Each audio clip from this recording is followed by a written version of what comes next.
Dios con nosotros, maestra. Sí, Dios con nosotros, así es.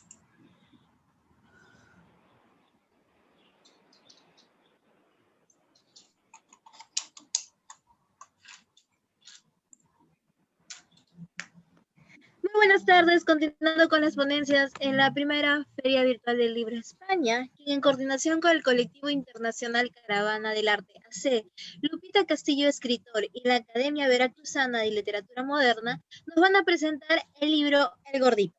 Adelante. Hola, muy buenos días, Sandy, muy buenos días, maestro José Bastido, muy buenos días a todos los que ahorita nos inician sintonizando y a todos los demás que posteriormente van a degustar este video en repetición. Muy buenos días para México y para España, pues muy buenas tardes. Estamos aquí continuando con este compartir con ustedes todo este devenir cultural desde Coatzacoalcos, Veracruz, México, desde la Ciudad de México, donde está ubicado el maestro ahorita, y vamos a compartir con ustedes un banquete literario, El Gordito, un retrato de la vida de 3 generaciones de mexicanos que se acercan al lector rural de fines del siglo XIX, así como el crecimiento de su capital a partir de los años 30. Y como dice la información, si bien los personajes parcialmente son de ficción, se ha inspirado el maestro, su autor, en hechos reales. Y aquí con nosotros presento a ustedes al maestro, amigo, querido compañero de trabajo en Caravana del Arte, Asociación Civil, José Ubaldo Bastida Ostria. Adelante, maestro, para compartir con todo el auditorio esta gran información de esta obra literaria, El Gordito. Gracias, muy buenos días. Buenos días a todo, como usted dijo, al mundo. Buenas tardes, España. Igual, a la hora que nos estén viendo, bueno, un saludo. Y muchas gracias por la oportunidad de poder presentar mi libro, El Gordito, en la feria. Aquí se los presento, aunque sea de lejecitos. Este es El Gordito. Sí. Algunos por la portada piensan que en determinado momento era un cuento y se iban por decir, oye, mira un cuento, un gordito. Pero la realidad es que cuando la editorial lo sacó, yo sí le pedí que reflejara un aspecto de este personaje que era que el gordito era porque en realidad era muy tragón, como decimos aquí en México, era muy comelón, comía mucho, porque en la época de que se desarrolla el personaje, la mayoría de los niños pues eran muy delgaditos, pero aquel que estaba un poquito pasado de peso, pues eran el bullying, que ahora se conoce como bullying, era el gordito, el chino, el pelos parados, en fin, entonces a él le tocó que siempre el mote del gordito. Y así fue como empecé yo a desarrollar este personaje que gira alrededor precisamente del gordito como representante de tres generaciones. Él se va a hablar desde sus abuelos, en los que hay 2 vertientes. Los abuelos paternos, que tenían mucho dinero, ranchos, caballos, yuntas, tierras, en fin, y sus abuelos maternos, que eran realmente muy, muy pobres. Su abuelo era tlachiquero. Tlachiquero es el que va a extraer del maguey el aguamiel para luego convertirla en pulque, y de eso vivían. Poco a poco después llegó a ser mayordomo. Mayordomo se le llama al que es el jefe del tinacal, y el tinacal es el lugar donde se procesa el pulque. Es una pequeña explicación para los que no están relacionados con estos términos. Y entonces, bueno, subió un poquito su economía, pero bueno, fue demasiado tarde, tenía 10 hijos. Entonces, toda la infancia de sus hijos fue muy difícil. También por el lado de los que tenían mucho dinero, fueron 10 hijos, una coincidencia entre los dos. Y el mundo hizo, como siempre el destino tiene sus caminos, que en determinado momento se encontraran 2 representantes de estas familias y se casaran. Entonces, juntaron sus vidas, y el desarrollo de ellas es muy interesante, que es lo que yo describo en este libro, desde las raíces, desde los troncos de los abuelos del gordito, porque además ahí es lo que yo también he comentado, que el retrato que hago es también poniendo al conocimiento del mundo, y bueno, no es que sea desconocido, sino de que el machismo que imperaba desde esa época, en el cual se nota en los dos personajes de los abuelos, aunque uno no era tan duro, por ejemplo, el que tenía mucho dinero no era tan duro, pero imperaba el machismo en el que tenía muchas mujeres, muchos hijos. Sí. Perdón, el dinero le daba a tener esa facilidad. Tenía caballos, enamoraba a las mujeres, iba a las carreras de caballos, a los gallos, en fin. Y el otro, el machismo era de que, en primer lugar, se robó a su mujer a los 13 años, se la robó del río. Y desde allí, durante 2 años y ya después de 2 hijos, ya se estableció en algún lugar. Pero era el machismo tan fuerte que, que golpeaba a su mujer, golpeaba a sus hijos, ya cuando tenía ya 7 u 8 años uno de sus hijos, un día por contestarle a él precisamente, lo amarró a la cabeza de la silla del caballo y lo arrastró varias cuadras y llegó y se lo levantó a su esposa, la madre del niño, y le dijo, ahí está tu hijo, a ver si lo aprendes a educar. Obviamente murió a los pocos días porque lo arrastró varias cuadras. Y así hay muchas anécdotas que se pueden contar de este personaje, pero que sin embargo es simbólico, porque eso sirvió para forjar el carácter de todos sus hijos. Aunque ninguno llegó a ser profesionista en el sentido de tener una carrera universitaria, sí todos fueron gente como se dice, de buena cuna, todos fueron muy buenos y todo. Y principalmente aquí en el libro hay un pasaje que se llama Las 4 hermanas, porque ahí reflejo la dulzura de estas 4 mujeres, las cuales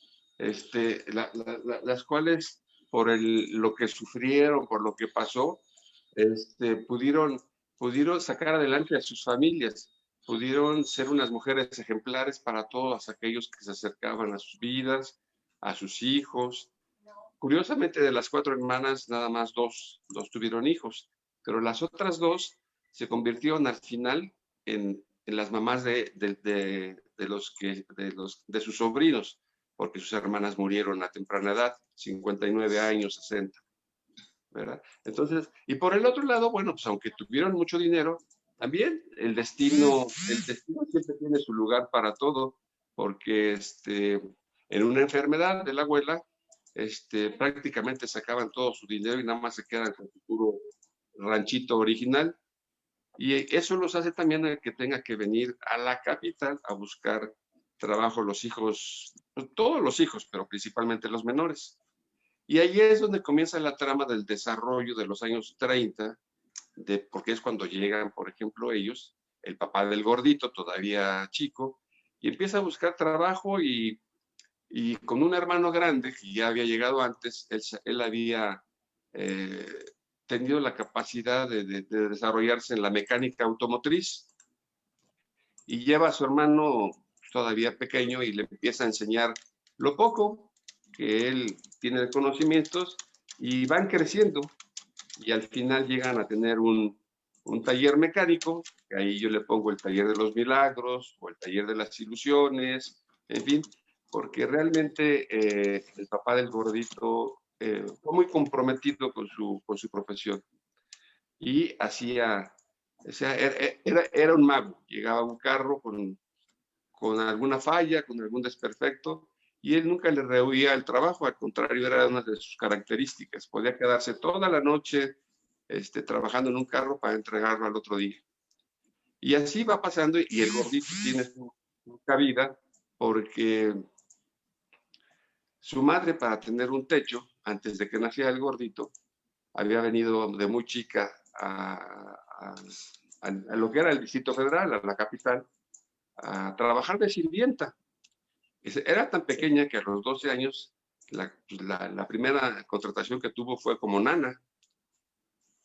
Y en uno de los pasajes explico que cargaba a los niños, pero que se quedaba hasta dormida, luego muchas veces con el niño cargando. Alguna vez lo tuvo que rescatar casi del suelo, porque ya se le iba a caer.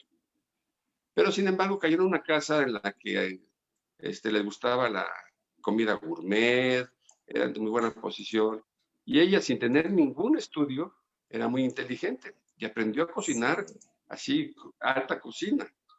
Sí. Después, bueno, ya poco a poco se trajo, ella fue la que se empezó a traer a sus hermanas, a pesar de que no era la hermana mayor, era la segunda, fue la que tuvo la visión para poder sacar a sus hermanas de su pueblito, se las trajo y para eso pues, tuvo que buscar dónde traérselas y encontró en un edificio, que es un edificio maravilloso, todavía existe, por ahí acabo de ir, tengo fotografías de su lugar, encontró un edificio donde le alquilaron, aquí en México o en el Distrito Federal se llaman accesorias, o sea, una parte trasera que utilizan como bodegas algunos establecimientos o accesorio para guardar sus cosas.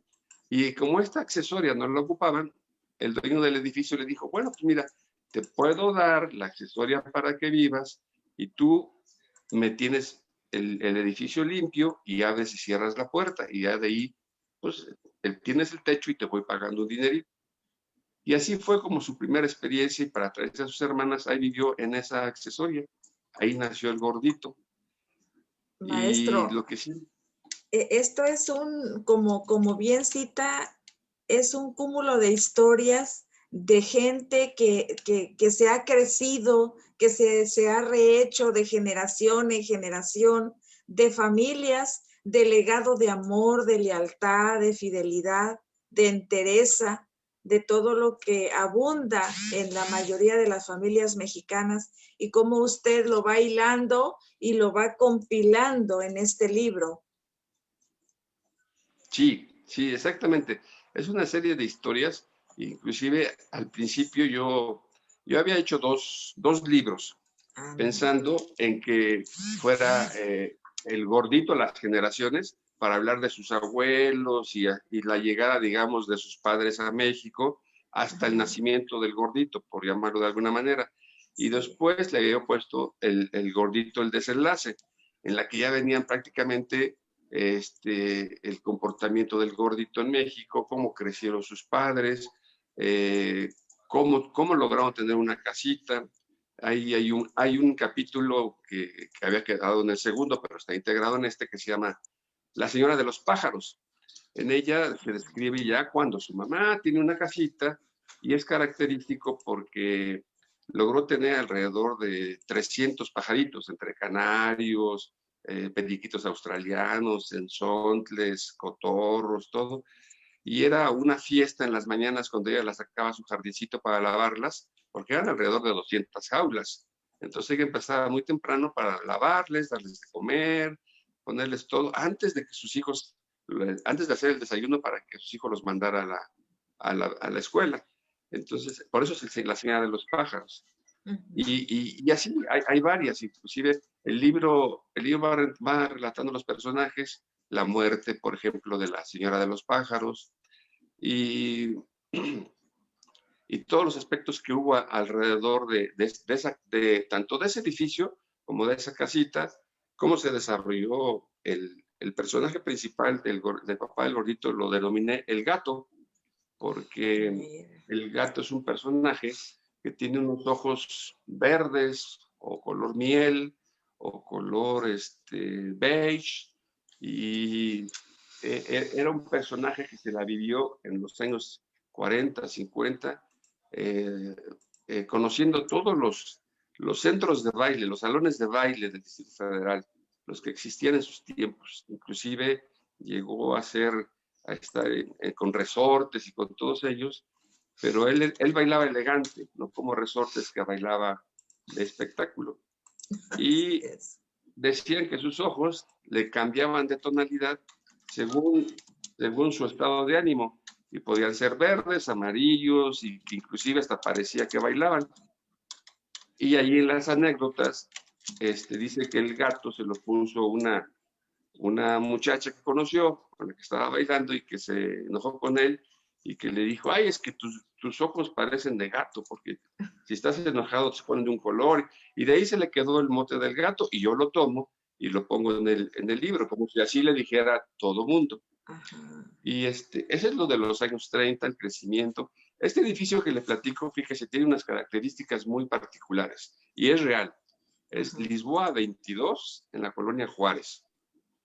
En ese edificio, es un edificio de 3 pisos, todavía existe, ya ahorita está muy cambiado. Era un edificio muy elegante, porque alrededor ahí de la colonia Juárez, más bien la colonia Juárez está muy cerca de lo que era Televisa Centro.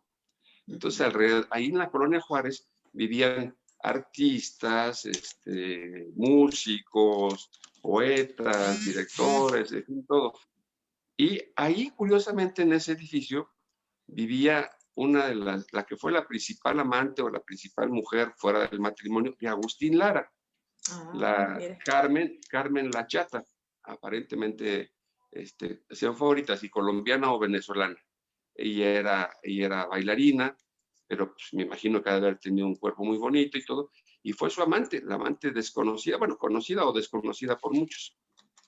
Y Agustín Lara llegaba a ir a visitarla frecuentemente, y el gordito lo conoció, se lo encontraba y decía, ahí se relata que encontraba de repente a un señor ya fuera de la época con abrigo o con gabardina, y siempre traía un buquet, un ramo de flores para la señora Lara, si se le conocía, inclusive así le decía a todo el mundo, la señora Lara, que era de un carácter muy fuerte, porque pues igual sabía quién era y todo eso, ¿verdad?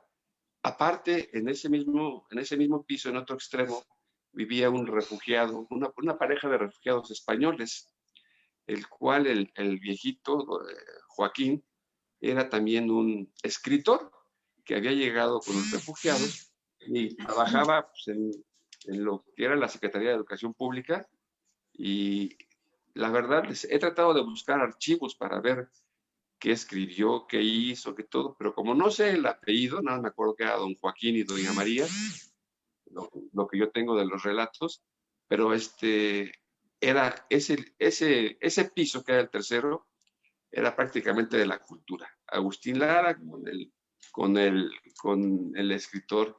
El segundo piso pues eran gentes normales, por decir, que salían a trabajar todos los días. Y en el primer piso eran 2 despachos de arquitectos. Lo curioso de estos 2 despachos de arquitectos es que en uno era el despacho de un arquitecto en su época, bueno, que tiene mucha historia, en su época muy reconocido, Carlos Obregón Santacilia. Carlos Obregón Santacilia, entre otras, o su principal obra, o por lo que es más reconocido, es que fue el que diseñó y construyó el Monumento a la Revolución. Aparte del edificio principal del Seguro Social, el primero, el que está en Reforma. O sea, fue catedrático de la universidad, muchas cosas. Entonces, ese edificio está lleno de cultura, de las artes, digamos. Nosotros que estamos metidos en las artes, imagínense, Agustín Lara, compositor, poeta, don Joaquín, también escritor de la vanguardia española.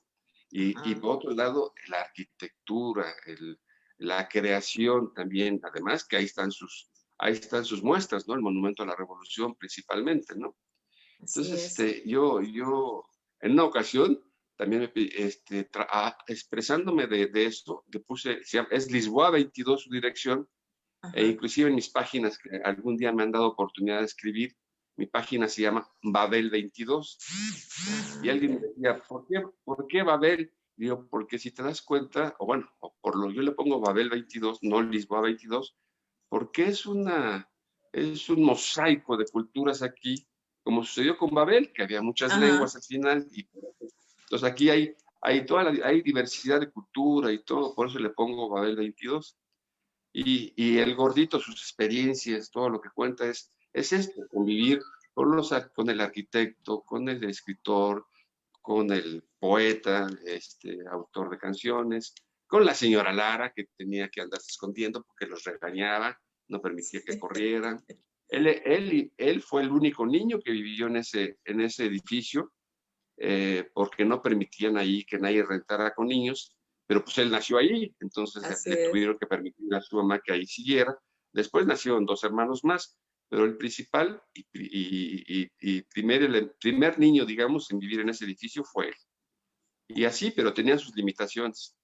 Sin embargo, pues él él recordaba, y fue un pacto que hizo con su hermana, de que en un futuro iban a hacer que sus padres no siguieran pasando por esas cosas, porque su mamá, una vez a cada 15 días, tenía que lavar a rodilla todos los escalones del edificio, como se acostumbraba en esa época. En las noches tenía que bajar a apagar la luz a las 9:30, 10 de la noche, que ya habían cerrado principalmente los despachos de arquitectos. Y si a alguien se le olvidaba ya, le tenía un timbre y bajaba a la 1, 2, 3 de la mañana a abrir la puerta, de la azotea a abrir la puerta. Entonces, todos esos recuerdos los pone ahí el gordito, sus andanzas. ¿Por qué era el gordito? Porque su mamá, como les platiqué, guisaba exquisitamente. Sí, como tal cual las mujeres mexicanas, ¿no? Sí, sí, sí. Era gourmet. Y el gordito era su catador principal. Sí. Maestro, fíjese si me permite felicitarle, porque mire qué gran cualidad de usted de ubicar en un niño, ubicar un personaje en un niño para plasmar tantísima vida y sobre todo, maestro, para suavizar muchísimas cosas que sin duda han de haber pasado y que siguen pasando a veces, pero desde la óptica de un niño, al utilizar a usted, a este joven o a este niño, suaviza ese entorno del núcleo familiar y cómo va hilando las historias. Muchísimas felicidades por eso. Adelante, maestro. Sí, sí, curiosamente le digo, el gordito se convierte en su principal gourmet, porque pues, la mamá con los poco dinero que tenía, pues preparaba lo que fuera, pero era una delicia. El gordito siempre saboreaba, por eso es que la foto inclusive está, sí. La foto está, ahí tiene una torta, ¿no? Porque pues, no encontramos qué ponerle, pero está afuera de la ventana donde está la cocinita de su mamá, porque ahí se comía y se quedaba dormido después de saciarse, de robarse muchas veces la comida, que era por lo que siempre lo regañaba su mamá. O su hermana ya después lo echaba de cabeza y decía, mamá, ya está, ya se comió una albóndiga, ya se comió una enchilada, en fin, cosas como esas, ¿no? Pero el gordito era un corazón tan grande que le caía bien a todos. Se llevaba con el que tenía el puesto del periódico, se llevaba con el que goleaba los zapatos, se llevaba con los vigilantes de otros edificios, y así es como su memoria también se nutrió de historias, se nutrió de situaciones, se iba enterando de las noticias, aunque era cuando estaba muy chiquito y no las conocía. El del puesto del periódico llegaba con él, y el del puesto del periódico también, una noticia que era cualquier cosa se la explicaba de tal manera que fuera como un cuento. Entonces él viajaba, él siempre andaba en un mundo diferente. Y sus mismos primos le decían, es que tú siempre andas en un mundo de ilusiones, tú te imaginas cosas. Y así como eso, pues imaginaba que su mamá era una reina, que vivía en un palacio, que ella no era la que trapeaba los escalones, que él y su hermana eran unos príncipes y que desaparecían las escobas y todo eso. Y cuando veía a su papá trabajar en el taller, para él era un mago, porque un carro que llegaba todo prácticamente ya con grúa, porque no había podido ya caminar ni nada, era como un enfermo. Dice él que el gato, cuando le llegaba un enfermo, como si fuera doctor, agarraba como los doctores, lo empezaba a inspeccionar, lo veía, lo palpaba, lo cuidaba, lo oía, y después de un rato ya empezaba a mover ciertas cosas y todo, hasta que encontraba el diagnóstico, hasta que encontraba la falla, y siempre le entregaba a la gente sus carros en perfectas condiciones. Esto hizo que su clientela fuera creciendo y fuera siendo reconocido en todo el medio. Y con el tiempo, él y su hermano lograron tener contratos con aseguradoras, con Pemex, para arreglar sus carros, y eso le valió que fueran teniendo una estabilidad económica.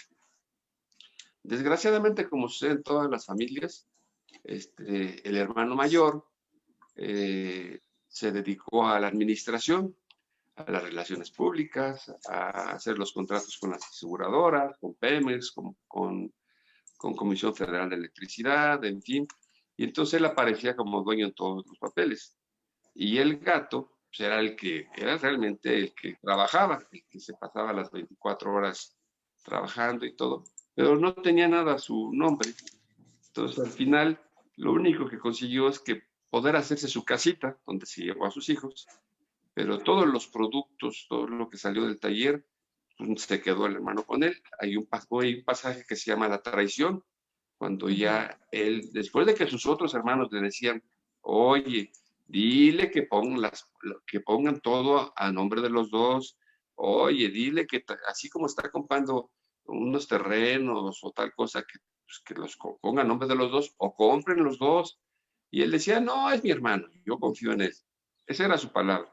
Ajá. Y al final, ya cuando se dio cuenta que pues, ya no era su palabra, sino que ya estaba abusando mucho, y le reclama, pues ya no se pudo hacer nada. Entonces, nada más prácticamente pudo sacar la construcción de su casa, y que fue en la que murió la señora de los pájaros, y que él al final de sus días tuvo que vivir, que también se quedó, tuvo que vender, porque se quedó sin dinero, y para poder sobrevivir los últimos días de su vida. Es una serie, como usted dice, es un libro, como usted dice, con una serie de historietas. Así es, que se entrelaza, ¿no? Que bien las entrelaza usted. Sí. Todo se entrelaza y las vidas de los dos, tanto del gato como de la señora de los pájaros, tienen unos mosaicos de ilusión, de caridad, de bondad, de cuidados, de amor enorme. Y el gordito pues se nutre en estos dos universos, que son el de la responsabilidad y el del trabajo duro. Porque los dos, tanto su papá como su mamá, tenían muchas responsabilidades y trabajaban duramente. Una pues, con su edificio, que por muchos años sirvió de techo para vivir, y el papá pues, con su taller, que le sirvió pues, hasta que de alguna manera terminan sus días. Y el gordito de ahí vivió, de ahí creció, pudo tener sus estudios y lograr ser una persona que pudo ver por sus papás. Aunque su madre muere cuando el gordito tiene alrededor de 20 y tantos años, sí era muy satisfactorio que su madre veía que su hijo se había realizado y murió en ese aspecto habiendo cumplido el gordito la promesa que le había hecho que un día su mamá tendría un lugar donde no tendría que andar limpiando las escaleras. Tuvo su casita. Su padre todavía vivió muchos años después, pero él se volvió a casar, tuvo otra vida, aunque el gordito nunca lo dejó, pero pues ahí fueron las dos vertientes, las dos vidas, los dos principales personajes que nutren al gordito. Y alrededor de ellos, pues hay mucho que contar. La vida de las hermanas, de su mamá, todo lo que los sucesos que pasan en el taller. En el taller el gato conoció a personalidades de artistas, políticos, dueños de huertas que llevaban su mercancía a la merced y que de repente pasaban ahí porque ya sus camionetas se le habían descompuesto. Y el gordito, pues bueno, el gato se había hecho ya de tanta popularidad que lo buscaban para que les arreglaran sus carros, ¿verdad? Pues y la aparte, verdad bueno, es... el gordo. Sí, maestro, diga. No, Ajá.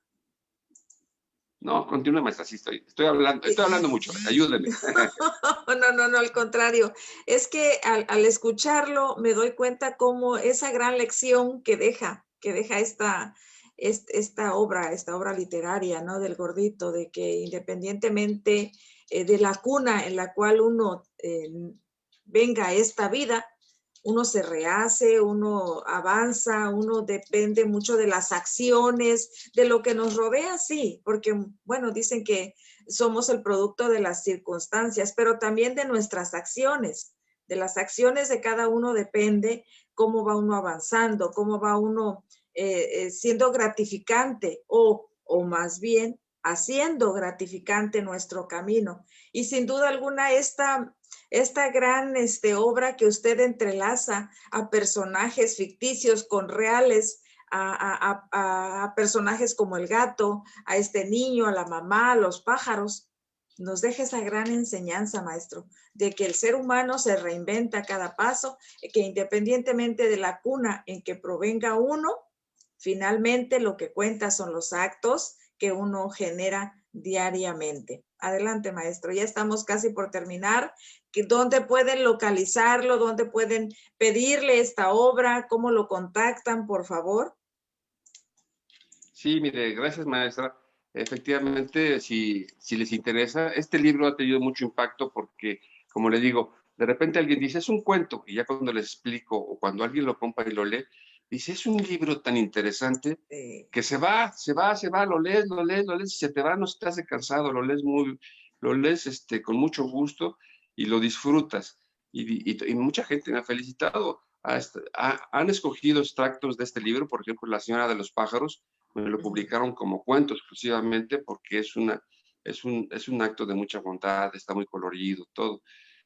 Bueno, yo lo tengo todos los derechos, inclusive la editorial Lukova, desapareció porque murió su dueño, desapareció y tengo pues los derechos, tengo los ejemplares. Me pueden localizar a través de Facebook como José Bastide, me pueden también localizar a través de Twitter, JOS Bastida 1 es el Twitter, y me atrevo como siempre pues, a través de Caravana del Arte, si alguien a través de usted, bueno, pues ya podríamos ver cómo mandárselos o cómo hacérselos llegar.